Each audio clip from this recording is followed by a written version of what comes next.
1 year பேபிக்கான ஆக்டிவிட்டியை 1 மினிட்ல பார்க்கலாம் வாங்க. டுடே பேபி ஆக்டிவிட்டிக்கு வீட்டில் இருக்க திங்ஸ் வச்சு தான் பிளான் பண்ணியிருந்தோம்.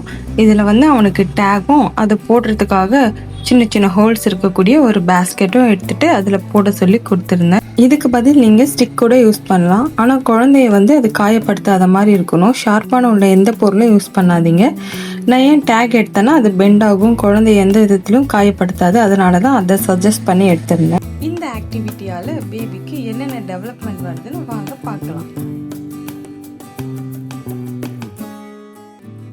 இதன் மூலமாக குழந்தைக்கு ஹேண்ட் ஐ கோஆர்டினேஷன் இம்ப்ரூவ் ஆகும். அது இல்லாமல் அவனுடைய கான்சன்ட்ரேஷன் லெவல், கான்ஃபிடென்ஸ் லெவல் எல்லாமே இம்ப்ரூவ் ஆகும். இது மட்டும் இல்லாமல் அவனுக்கு ப்ராப்ளம் சால்விங் ஸ்கில்லும் அதிகமாக டெவலப் ஆகும். ஃபைனலாக பாக்ஸ் ஓப்பன் பண்ணி பார்த்தா நிறைய டேக் போட்டு அதை ஃபில் பண்ணியிருந்தான் குழந்தை அழகாக. இந்த மாதிரி நிறைய டீட்டெயில்ஸ் தெரிஞ்சுக்க சேனலை சப்ஸ்கிரைப் பண்ணி லைக் பண்ணிக்கோங்க. தேங்க்யூ.